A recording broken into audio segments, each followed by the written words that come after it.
யார் ஆட்சி காலத்தில் தமிழகம் மேம்பட்டதாக இருந்தது? இப்போ இந்த ஒரு மாதத்துலேயே மேம்பட்டதாக மாறிவிட்டதா? யார் ஆட்சி காலத்தில் பெண்களுக்கும் குழந்தைகளுக்கும் பாதுகாப்பான மாநிலமாக இந்தியாவிலே தமிழகம் சிறப்பாக இருக்கிறது? இந்த ஒரு மாதத்தில் மாற்றப்பட்டு விட்டதா? இன்றைக்கி நீங்கள் ஜெயலலிதா அவர்கள் கொண்டு வந்த இந்த பிங்க் பெட்ரோலை மட்டும் அப்படி கலரை மாற்றி சிங்கப்பெண் இல்லை, முதல்ல அம்மா பெட்ரோலையும் திமுக அரசு பிங்க் பெட்ரோல் தானே ஸ்டிக்கர் ஒட்டியிருக்கு. என்னங்க மாற்றம்? அமைச்சர் செங்கோட்டையன் சில நாட்களுக்கு முன்பு மருத்துவமனையில் அட்மிட் ஆனார். ஏன்னா அரசு மருத்துவமனையில் அட்மிட் ஆனார். அதே மாதிரி டாக்டர் கலைஞர் அவர்களும் அரசு மருத்துவமனையில் அட்மிட் ஆகியிருக்காரு. அவர் அரசு மருத்துவமனையில் சொல்கிறேன். இதை திமுக எடப்பாடி அவர்கள் 5 ஆண்டுகள்ல 11 மெடிக்கல் காலேஜ். அதுல நம்ம அது ஏற்கனவே அந்த திட்டத்தை ஆரம்பிச்சு வச்சதை முடிச்சு வச்சார் எடப்பாடி. அது ஜெயலலிதா காலத்தில் கொண்டு வந்த திட்டம் தான். 11 மெடிக்கல் காலேஜ் கொண்டு வந்திருக்காரு. ஆனா இப்போ கடந்த 5 வருடத்துல ஒரு எக்ஸ்ட்ரா மெடிக்கல் காலேஜ் கூட வர.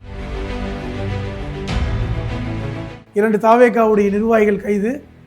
ஸ்ரீவைகுண்டத்துடைய சட்டமன்ற உறுப்பினர் சரவணன் கட்ட பஞ்சாயத்து பண்ணாருன்னு இன்னைக்கு பத்திரிகையில் வந்த செய்தி. இது திமுக ஆட்சியிலையும் நிறைய வந்திருக்கேன்.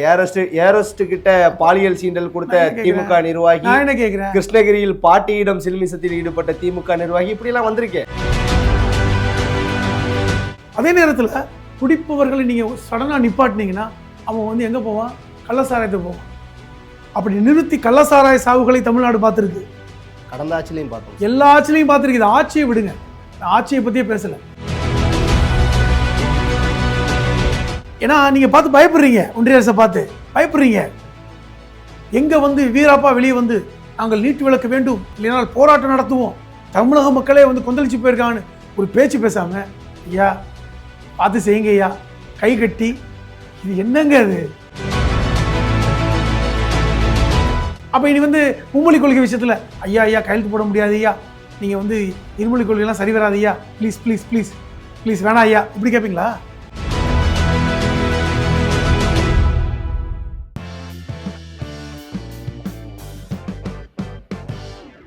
ஜெம் தொலைக்காட்சி நேயர்களுக்கு வணக்கம். இன்றைய சிறப்பு நேர்காணலில் நம்மோடு அரசியல் விமர்சகர் திரு புதுமடம் அலீம் சார் இணைந்துள்ளார். அவரிடம் இன்றைய அரசியல் சூழல் குறித்து விரிவாக வாதிப்போம். சார் வணக்கம். வணக்கம். எப்படி இருக்கீங்க?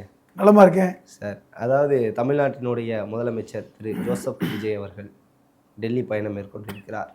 குடியரசுத் தலைவர், துணை குடியரசுத் தலைவர் எல்லாரையும் சந்தித்தார். அப்புறம் பிரதமர் தலைமையிலான நிதி ஆயோக் கூட்டத்தில் கலந்திருக்கார். இதை பற்றி என்ன நினைக்கிறீங்க? ஃபர்ஸ்ட் 2வது முறையாக டெல்லிக்கு போனார். முதல்வராக பதவியேற்ற உடனே முதல் முறையாக டெல்லிக்கு போகும்போது பிரதமரை போய் பார்த்தார். 10 நிமிஷம் பார்த்தார். 5 நிமிஷமே ஃபோட்டோ ஷூட் எடுத்தாங்க. டீயை குடிச்சுட்டு வந்துட்டார். இதுதான் நடந்தது. அவ்வளோதான். பெருசாக பேசப்படலை. நிதியமைச்சரை பார்த்தார். உள்துறை அமைச்சரை பார்ப்பதற்கு அனுமதி இல்லை. நிதியமைச்சரை பார்த்தவுடனே அவருமே பார்த்துக்கலாம் அப்படின்னு சொல்லிட்டாங்க. நமக்கு ஏற்கனவே தெரியும், கடந்த முறை முதலமைச்சராக இருந்த திரு ஸ்டாலின் அவர்கள் டெல்லி சென்ற போது எப்படிப்பட்ட சூழல்லாம் இருந்ததுன்னு. அந்த மாதிரி சூழல்லாம் இல்லை. அவர் டெல்லிக்கு போயிட்டு முதல் வரிசையில் புகைப்படம் எடுக்கும்போது அதை தான் சொல்ல வந்தேன். பாஜகவோட மறைமுக கூட்டணியில் இல்லை, அதை தான் சொல்கிறேன். இப்போ 2ஆம் முறையாக டெல்லிக்கு போனார். நிதி ஆயோக் கூட்டத்தில் கலந்துக்கிட்டார். கடந்த முறை ஸ்டாலின் அவர்கள் கலந்து கொண்டதும் இப்போ கலந்து கொண்ட ஃபோட்டோஸ் எல்லாம் ஒப்பிட்டுலாம் சமூக வலைத்தளத்தில் வந்தது. பக்கத்திலே நின்றார், முக்கியத்துவம் கொடுத்தாங்க. இந்த முறை இவரை ஓரத்தில் நிற்க வச்சதை பார்த்தோம். சரி, ஓகே, யங்ஸ்டர் இப்போ தான் புதுசாக வந்திருக்காரு, அப்போ அவ்வளோதான் வெயிட்டு கொடுத்துருக்காங்க. இப்போ இப்படி தான் கொடுக்கப்பட்டது. 2ஆம் முறையாக போய் நீ சொன்ன மாதிரி ஜனாதிபதியை பார்த்தார். இந்த தடவை கடந்த முறை சோனியா காந்தி, ராஜீவ் காந்திலாம், ராகுல் காந்திலாம் பார்க்கல. இந்த முறை 2 வரையும் போய் பார்த்துட்டு வந்தார். அதெல்லாம் சரிதான். ஆனால் நிதி ஆயோக் கூட்டத்தில் முதல்வர் விஜய் அவர்கள் பேசிய 4 பக்க அறிக்கை பேசினார்ல, முக்கியமானது. தமிழ்நாடு சார்பில் 4 பக்க அறிக்கை பேசினார். அதில் 2ஆம் பக்கத்தில் பேசினது முக்கியமானது.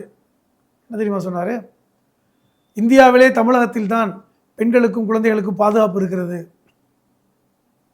அந்த அறிக்கையில் இருக்குது. நான் மாற்றி பேசலை. அந்த அறிக்கையில் இந்தியாவில் தமிழ்நாட்டில் தான் பெண்களுக்கும் குழந்தைகளுக்கும் பாதுகாப்பான மாநிலமாக தமிழகம் இருக்கிறது. இவர் வந்து ஒரு மாதத்தில் மாற்றிருக்காரா? கடந்த 5 வருடங்களாக அதுதானே உண்மையான விஷயம். அப்போ அதை சொல்கிறார். ஆனால் தேர்தல் களத்தில், பிரச்சார களத்தில் இதே திரு விஜய் அவர்கள் என்ன பேசினாங்க? தமிழ்நாட்டில் திமுக பாதுகாப்பு இல்லை, பெண்களுக்கு பாதுகாப்பு இல்லை, சட்டம் ஒழுங்கு சரியில்லை. ஆனால் அதே விஜய் அவர்கள் ஆட்சிக்கு வந்து 1 மாதம் கூட ஆகலை, 1 மாதம் ஆயிடுச்சு, 1 மாதம் ஆயிடுச்சு போய் இப்போ பெண்களுக்கும் குழந்தைகளுக்கும் தமிழ்நாடு தான் பாதுகாப்பு. ஆனால் இந்த 1 மாதத்தில் தான் கடந்த முறையை விட அதிகமான பாலியல் சீண்டல்கள், படுகொலைகள், பெண்களுக்கு எதிரான எல்லாமே நடந்தது. அது ஒரு பக்கம். அப்போ இதை அவர் சொல்கிறார். இப்போ வந்து நீங்கள் ஒரு விஷயத்தை கட்டமைக்கணும் அப்படின்னா 1 மாதத்துலாம் முடியாது. பொருளாதாரத்தை கட்டமைக்கணும் அப்படின்னா நீங்கள் 1 மாதத்தில் முடிஞ்சிடுமா? முடியாது. அதுக்கு 2-3 வருஷம் ஆகும். இன்றைக்கி பொருளாதாரத்தில் மேம்பட்ட மாநிலமாக தமிழகம் இருக்கிறதுன்னு சொல்லி பேசுகிறீங்களே, யார் ஆட்சி காலத்தில்? யார் ஆட்சி காலத்தில் தமிழகம் மேம்பட்டதாக இருந்தது? இப்போ இந்த 1 மாதத்துலேயே மேம்பட்டதாக மாறிவிட்டதா? யார் ஆட்சி காலத்தில் பெண்களுக்கும் குழந்தைகளுக்கும் பாதுகாப்பான மாநிலமாக இந்தியாவிலே தமிழகம் சிறப்பாக இருக்கிறது? இந்த 1 மாதத்தில் மாற்றப்பட்டு விட்டதா? இதை போய் பேசினார். இதுதான் முக்கியமானது. இப்போ இங்கே வேற சிங்கப்பெண் திட்டத்தை வேற அறிமுகப்படுத்துகிறாங்க. சிங்கப்பெண் சிறப்பு அதிரடிப்படை. அது ஏற்கனவே பிங்க் கலர் போட்டிருந்தவங்களாம் இன்னைக்கு கருப்பு கலர் போட்டிருக்காங்க போலீஸார்ஸ்லாம், பெண் போலீஸார். ஒரு விஷயத்தை நான் சொல்கிறேன். இந்தியாவிலே முதல் பெண் காவலர் தேர்வு செய்யப்பட்டது தமிழ்நாட்டில் தான். 1973 கலைஞர், முத்தமிழறிஞர் கலைஞர் அவர்களுடைய காலத்தில் இந்தியாவிலே பெண் காவலரே இந்தியாவில் கிடையாது. தமிழ்நாட்டில் முதன்முறையாக பெண்கள் காவல்துறைக்கு வரலாம், காவல்துறை பணிக்கு வரலாம் என்கிற சட்டத்தை இயற்றி பெண்களையும் காவல்துறைக்கு கொண்டு வந்தவர் முத்தமிழறிஞர் கலைஞர். இது ஒரு பக்கம். இன்னொரு பக்கம் 1993 செல்வி ஜெயலலிதா அவர்கள் முதலமைச்சராக இருந்தபோது தான் பெண்களுக்கென்று தனி காவல் நிலையம், மகளிர் சிறப்பு காவல் நிலையமா, அனைத்து மகளிர் காவல் நிலையம் கொண்டு வந்தாங்க. அது 93 212 மகளிர் காவல் நிலையங்கள் அது வரைக்கும் இருந்தது. கடந்த 5 வருடங்களில் திரு ஸ்டாலின் அவர்கள் முதலமைச்சராக இருந்தபோது மேலும் ஒரு 40 பெண்கள் காவல் நிலையம் உருவாக்கப்பட்டது. இப்போ இதெல்லாம் அதிரடிப்படையில் சேராதா? பெண்கள் காவல் அந்த பணியில் சேராதா? அதோட இன்னொரு முக்கியமான விஷயம் சொல்கிறேன். இன்றைக்கி வந்து சிங்கப்பெண் திட்டத்துக்கு யூனிஃபார்மாக கருப்பு கலரில் கொடுத்துருக்காங்க, கருநீலம். யார் அந்த கலரை சூஸ் பண்ணாங்கன்னு தெரியல. அவங்க என்ன பிளாக் ஹெட்ஸ் மாதிரி கொடுத்துருக்காங்க. ஆனால் நம்மளுடைய கிளைமேட்டிக் கண்டிஷன் அந்த மாதிரி இல்லை. இது வந்து ரொம்ப ஒரு வெப்பமான பகுதி. உங்களுக்கு இந்த உடை வந்து பெண்களுக்கு வந்து அது மகளிர் சிங்கப்பெண்களாக இருந்தாலும் அந்த அந்த யூனிஃபார்ம் என்பது கஷ்டத்தை தான் கொடுக்கும், ஒரு சிரமமான சூழல். ஏன் நான் சொல்கிறேன்னா, இந்த மாதிரி காக்கி உடை கூட பெண்களுக்கு ஒரு கடினமான சூழலை தான் கொடுக்கும் என்பதை உணர்ந்து கலைஞர் அவர்கள் முதலமைச்சராக இருந்தபோது பெண் காவலர்கள் சேலை அணியலாம் என்கிற உத்தரவை போட்டவர் கலைஞர். இப்போ நீங்கள் பார்த்துருப்பீங்க, காவல் நிலையத்திலாம் பார்த்தீங்கன்னா சில பெண் காவலர்கள் அந்த காக்கி உடையிலேயே சேலை அணிஞ்சிருப்பாங்க.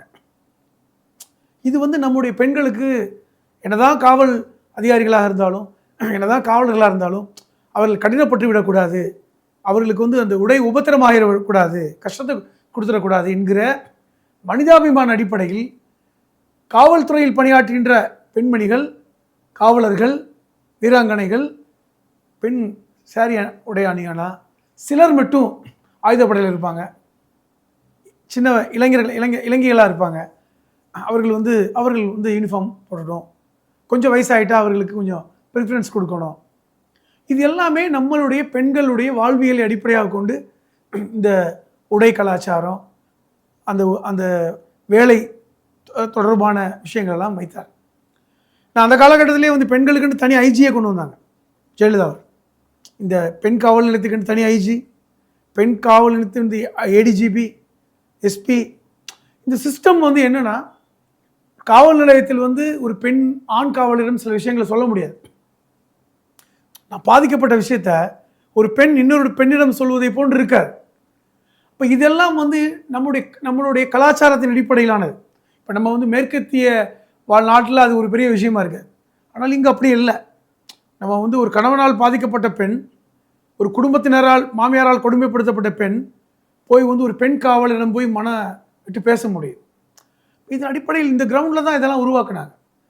இன்றைக்கி வந்து நீங்கள் ஜெயலலிதா அவர்கள் கொண்டு வந்த இந்த பிங்க் பெட்ரோலை மட்டும் அப்படி கலரை மாற்றி சிங்கப்பெண். அதான் சார், இந்த ஸ்டிக்கர் ஓட்டு பாரம்பரியம் அப்படின்னு சொல்லுவீங்க. 2011 அம்மா பெட்ரோல், 2021 பிங்க் பெட்ரோல், 2026 சிங்கப்பெண் சிறப்பு அதிரடிப்படை. அப்போ இந்த பெட்ரோல் இது வெறுமனே பேரை மட்டும் மாற்றினீங்க, சிங்கப்பெண், அதாவது பிங்க் பெட்ரோலை. அப்போ இந்த ஸ்டிக்கர் ஓட்டுற அரசியல் தானே நீங்கள் செய்கிறீங்க? இல்லை, முதல்ல அம்மா பெட்ரோலையும் திமுக அரசு பிங்க் பெட்ரோல் தானே ஸ்டிக்கர் ஓட்டியிருக்கு. ஆனால் அவங்க வந்து நாங்கள் வந்து அதை கொண்டு வந்தோம், நாங்கள் வந்து அதை விழா எடுத்து நடத்தினோம் அப்படிலாம் இல்லையங்க. அப்டேஷன் வேறு தானே. இப்போ சத்துணவை பாருங்கள் நீங்கள். சத்துணவை ஆரம்பத்தில் கொண்டு வந்தவர் கர்ம வீரர் காமராஜ்.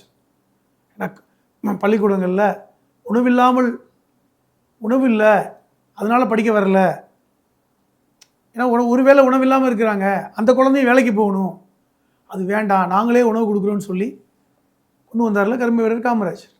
அதுக்கப்புறம் எம்ஜிஆர் அவர்கள் காலத்தில் அப்டேஷன் ஆச்சு, மதிய உணவு திட்டம். கலைஞர் அவர்கள் காலத்தில் இன்னும் முட்டையெல்லாம் போட்டாங்க, சத்துணவு திட்டங்கள், சாப்பிடலாம் வாழைப்பழமும் கொடுத்தாங்க. அது ஒரு சத்துணவு. இப்போ கடந்த 5 வருடங்களில் காலை உணவு திட்டம் அது முக்கியமானது. கடந்த ஆட்சியில் திரு ஸ்டாலின் அவர்கள் முதலமைச்சராக இந்த காலகட்டத்தில் அது ரொம்ப முக்கியமான திட்டம். இதுவரை மதிய உணவை மட்டுமே கவனம் செலுத்திய அரசுகள் காலை உணவை பற்றி யோசிக்கலை. ஏன்னா ஸ்கூலுக்கே காலைல வந்துடுவாங்க, அப்போ மதிய உணவு தான் கொடுக்கணும் அப்படின்னு. காலை உணவு இல்லாமல் எத்தனை குழந்தைகள் வந்து பள்ளிக்கூடம் வராமல் இருக்காங்க, அல்லது பட்னியாக வர்றாங்க, எப்படா பகல் சாப்பாடு போடுவாங்கன்னு. இதை உணர்ந்து இந்த காலை உணவு திட்டம் வந்ததுக்கப்புறம் அத்தனை குழந்தைகளுடைய மாணவர் சேர்க்கை தமிழ்நாட்டில் நடந்திருக்கு. ஓகே சார், அதாவது இப்போ குறிப்பாக நேற்று ஒரு சம்பவம், அதாவது மானாமதுரையினுடைய தாவேகா எம்எல்ஏ இளங்கோவன் அவர்கள் வந்து அவருடைய பெண்ணை அரசு பள்ளியில் சேர்த்தது ஒரு பெரிய விஷயமாக பேசப்பட்டது. அரசு அதிகாரிகளே அரசு பள்ளியில் சேர்க்கறதில்ல, இல்லை சட்டமன்ற உறுப்பினர் சேர்த்துருக்காரு அரசு பள்ளியில். இதை எப்படி பார்க்குறீங்க? என்ன கேட்குறேன், அரசு அதிகாரிகள், அரசு உயர்மட்ட பொறுப்பில் இருப்பவர்கள் கண்டிப்பாக அரசு மருத்துவமனையை பயன்படுத்தணும், அரசு கல்லூரியை பயன்படுத்தணும் என்பது தான் நியாயமானது. அதற்கு ஏராளமான உதாரணங்கள் உண்டு, எத்தனையோ ஆட்சியர்கள் இது போல் சேர்த்துருக்காங்க. இல்லை சார், எல்லாம் மாற்றம் எங்கே, மாற்றம் சொன்னீங்கன்னா மாற்றம் எங்கே அப்படின்னு ஒரு கேள்வியை வந்து முன் வச்சாங்க. ஒரு சட்டமன்ற உறுப்பினர் அரசு பள்ளியில் அவர் பெண்ணை சேர்க்கறதே ஒரு மாற்றம் தானே? என்னங்க மாற்றம்? அமைச்சர் செங்கோட்டையன் சில நாட்களுக்கு முன்பு மருத்துவமனையில் அட்மிட் ஆனார். ஏன்னா அரசு மருத்துவமனையில் அட்மிட் ஆனார். அதே மாதிரி டாக்டர் கலைஞர் அவர்களும் அரசு மருத்துவமனையில் அட்மிட் ஆகியிருக்காரு. அவர் அரசு மருத்துவமனையில் சொல்கிறேன். இதை வந்து நான் பொதுவாக தான் எடுத்துக்கணும்.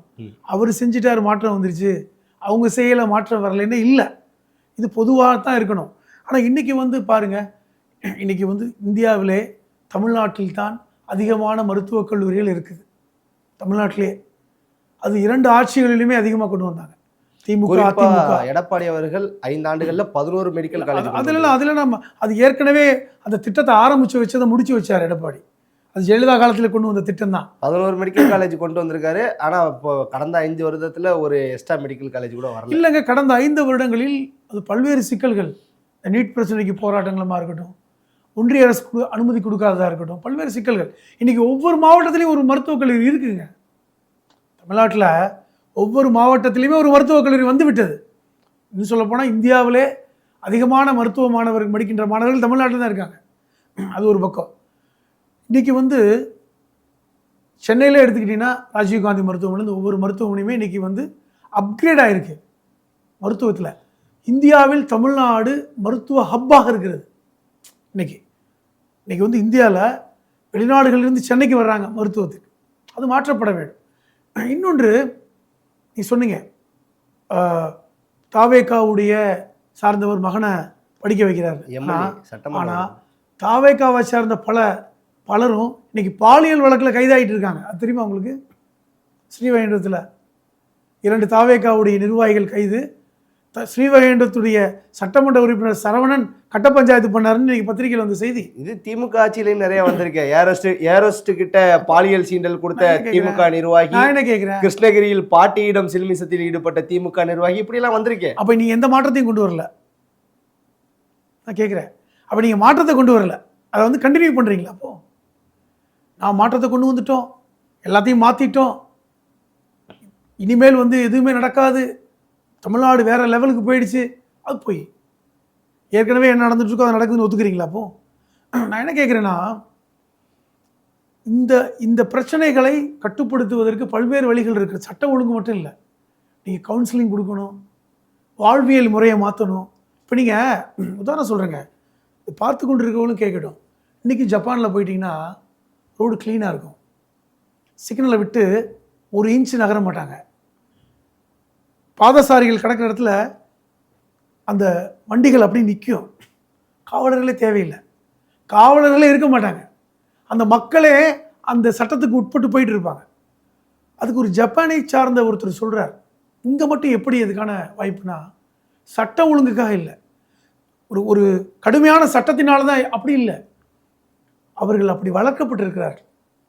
இப்போ இந்த இதைத்தான் நீங்கள் அடிப்படையில் மாற்றணும். இல்லை, நீங்கள் சொல்கிறது கரெக்டு தான். அதாவது பாலியல் வன்கொடுமை நடக்காமல் இருக்கணும், இல்லை ஒரு கொலையோ கற்பழிப்போ நடக்காமல் இருக்கணும் அப்படின்னா ஒரு மனிதனோட சுய ஒழுக்கம் ரொம்ப முக்கியம். கண்டிப்பாங்க. நாங்கள் பள்ளிக்கூடத்தில் படிக்கும் போதெல்லாம் மாரல் ஸ்டடீஸ்னு ஒரு சப்ஜெக்ட் இருக்கும், மாரல் ஸ்டடீஸ். அதில் வந்து மாரல் ஸ்டோரி சொல்லி கொடுப்பாங்க, நீதி போதனை கதைகள். இதுக்குன்னு ஒரு வாத்தியார் இருப்பாங்க. 80களில் 90களில் வரைக்கும் ஒவ்வொரு அரசு பள்ளிகளிலும் நீதி போதனை சொல்வதற்கென்று ஒரு ஆசிரியர் இருப்பார். அவருடைய வேலையை வந்து அந்த வகுப்பில் வந்து நீதி போதனை கதை சொல்வது, ஒழுக்கத்தை பற்றி பேசுவது, நம்ம கலாச்சாரத்தை பற்றி பேசுவது. இன்றைக்கி அந்த சப்ஜெக்ட் கிடையாது. இன்றைக்கி வந்து மாணவர்களுக்கு ஒழுக்கத்தை பற்றி பேசுகிறதுக்கான யாருமே முன்னெடுக்கலை. இன்றைக்கி மாணவர்களுக்கும் இளைய தலைமுறைக்கும் பெரிய தலைமுறைகள் இடைவெளி பெருசாகிடுச்சு. இதை மாற்றாமல் நீங்கள் வந்து இதை கட்டுப்படுத்த முடியாது. இன்றைக்கி போதை பிரச்சனை ஏன் அதிகமாகுது? ஒரு காலத்தில் போதைப் பொருட்களை பயன்படுத்தினால் பெற்றோர்களை பார்த்து பயப்படுவாங்க, அதெல்லாம் இப்போ இல்லை. அப்போ நம்ம அடிப்படையில் தப்பு பண்ணுறோம். இப்போ நீங்கள் டாஸ்மாகை மூடுறதுக்கு பேசுகிறீங்க, 700 டாஸ்மாகை மூடிட்டீங்க. நான் என்ன கேட்குறேன், 700 டாஸ்மாகை மூடிட்டா அதில் குடித்தவர்கள் குடிக்காமல் நிறுத்திடுவாங்களா? வேறொரு டாஸ்மாக நோக்கி போகிறாங்க. அடிப்படையில் நீங்கள் உங்களை குடிக்காமல் இருக்கிறதுக்கு உங்களுக்கான நியாயமான அடிப்படை வேலைகளை என்ன செஞ்சீங்க? அதற்கான அந்த குடி மறப்பதற்கான சென்டர்கள் ஜெயலலிதா காலத்தில் கொண்டு வந்தாங்க, அது இன்னைக்கு வரைக்கும் மூடப்பட்டிருக்கு. அதை நீங்கள் ஏன் செயல்படுத்தலை? அதை என்ன வழி? ஏன்னா இன்னைக்கு வந்து டாஸ்மாக் மூலமாக அரசுக்கு 40,000 50,000 கோடி வருமானம் வருது. கரெக்டா? 50,000 கோடி வருமானம் இன்னைக்கு வந்து ஒரு அரசுக்கு டாஸ்மாகில் இருந்தும் பத்திரப்பதிவுகளும் இருந்தால் அதிகமான வருமானம் வருது. கடந்த ஆட்சியிலையுமா சார்? எல்லா ஆட்சியிலையும். நான் வந்து இதை ஒரு இது சொல்ல, எல்லா ஆட்சிகளிலும் இது வருமானம் வந்துட்டு இருக்கு. அப்போ இதுக்கு நிகரான விஷயத்தை அரசுகள் செய்யணும். அதே நேரத்தில் குடிப்பவர்களை நீங்கள் சடனாக நிப்பாட்டினீங்கன்னா அவன் வந்து எங்கே போவான்? கள்ளசாராயத்தை போவான். அப்படி நிறுத்தி கள்ளசாராய சாவுகளை தமிழ்நாடு பார்த்துருக்கு. கடந்த ஆட்சியிலையும் பார்த்தோம், எல்லா ஆட்சியிலையும் பார்த்துருக்கு. இது ஆட்சியை விடுங்க, நான் ஆட்சியை பற்றியே பேசலை, சமூகத்துடைய அக்கறையை பற்றி பேசுகிறேன், மனிதர்களா சக மனிதர்களா நான் பேசுகிறேன். அப்போ இங்கே வந்து சக மனிதர்களை காப்பாற்ற வேணும்னா அந்த குடிநோயிலிருந்து எப்படி காப்பாற்றணுங்கிற பொறுப்பு ஒவ்வொரு குடிமகனுக்கு இருக்குது. உங்களுக்கு இருக்குது, எனக்கு இருக்குது. அதை நோக்கி தான் சமூகம் பயணப்படுறோம். ஒருத்தர் பிளேம் பண்ணுறது இல்லை. இப்போ எல்லாத்தையும் கூடி பேசுவதற்கு நீங்கள் தயாராக இருக்கணும் சமூகம். அப்போ அடிப்படையில் வளர்ப்பு தப்பாக இருக்குது, அடிப்படை வளர்ப்பு தப்பாக இருக்குது, அதை மாற்றணும். அப்போ எப்பொழுதுமே 5இல் வளையாது 50இல் வளையாது,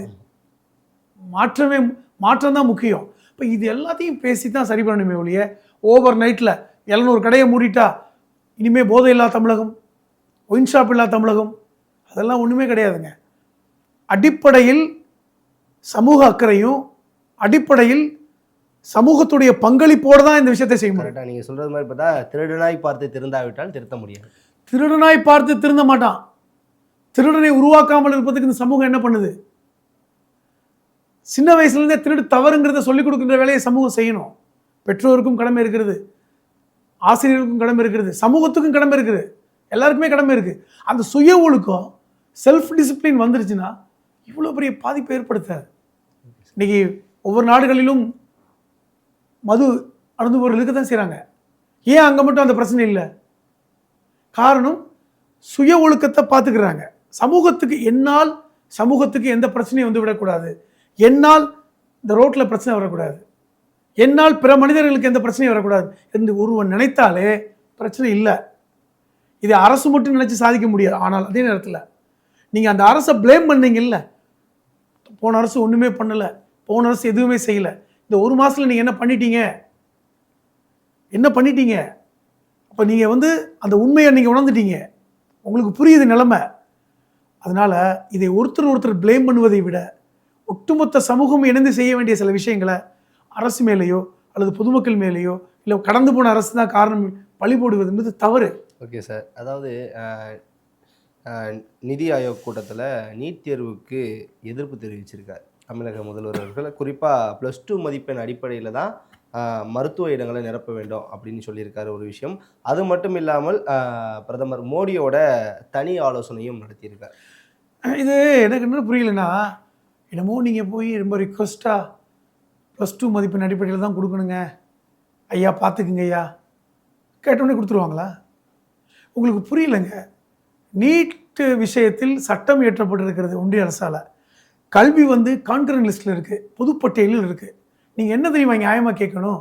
நியாயமாக ஒரு முதலமைச்சராக உங்களுக்கு வந்து இந்த விஷயம் புரியுதுன்னா, ஐயா கல்வியை மாநில பட்டியலுக்கு மாற்றி விடுங்க ஐயா, நாங்களே முடிவெடுத்துக்கிறோம், அல்லது மருத்துவக் கல்லூரி விஷயத்தில் அந்தந்த மாநிலம் முடிவெடுப்பதற்கு நீங்கள் அனுமதி கொடுங்க ஐயா, நீங்கள் போய் கேட்டோடனே கொடுத்துருவாங்களா?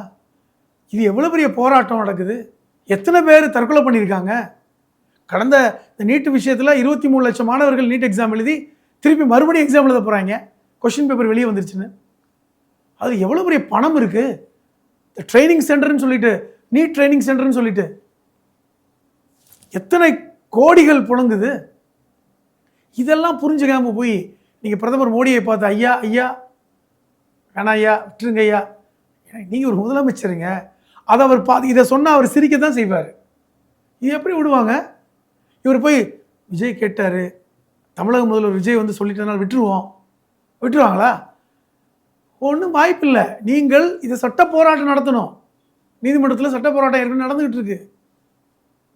உறுதியாக நீங்கள் அறிவிக்கணும். நீங்கள் ஒன்றிய அரசை வந்து கெஞ்சி கேட்கலான்னு பார்க்குறீங்க. ஏன்னா நீங்கள் பார்த்து பயப்படுறீங்க, ஒன்றிய அரசை பார்த்து பயப்படுறீங்க. எங்கே வந்து வீராப்பா வெளியே வந்து நாங்கள் நீட் விலக்க வேண்டும், இல்லைனால் போராட்டம் நடத்துவோம், தமிழக மக்களே வந்து கொந்தளிச்சு போயிருக்காங்கன்னு ஒரு பேச்சு பேசாமல் ஐயா பார்த்து செய்யுங்க ஐயா, கை கட்டி. இது என்னங்க அது? அப்போ என்ன நினைப்பாரு? கடந்த முதல்வர் எப்படி வந்து பேசினாரு? நீட்டெல்லாம் எங்களுக்கு முடியாது, நாங்கள் சட்ட போராட்டம் நடத்துகிறோம், நீட் விலக்கு தான் இறுதியான முடிவு, எங்கள் மார்க் வச்சு தான் பண்ணுன்னு எவ்வளோ உறுதியாக ஆணித்தரமாக பேசினார் ஸ்டாலின் அவர்கள். நீங்கள் போய் கெஞ்சுறீங்க. அப்போ இனி வந்து மும்மொழி கொள்கை விஷயத்தில் ஐயா ஐயா கையெழுத்து போட முடியாது ஐயா, நீங்கள் வந்து இருமொழி கொள்கைலாம் சரி வராது ஐயா, ப்ளீஸ் ப்ளீஸ் ப்ளீஸ் ப்ளீஸ் வேணா ஐயா, இப்படி கேட்பீங்களா?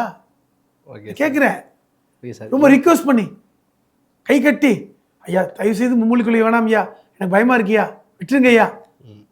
இதை விட அபத்தம் எதுவுமே இல்லை. ஓகே சார், இறுதியாக ஒரே ஒரு கேள்வி.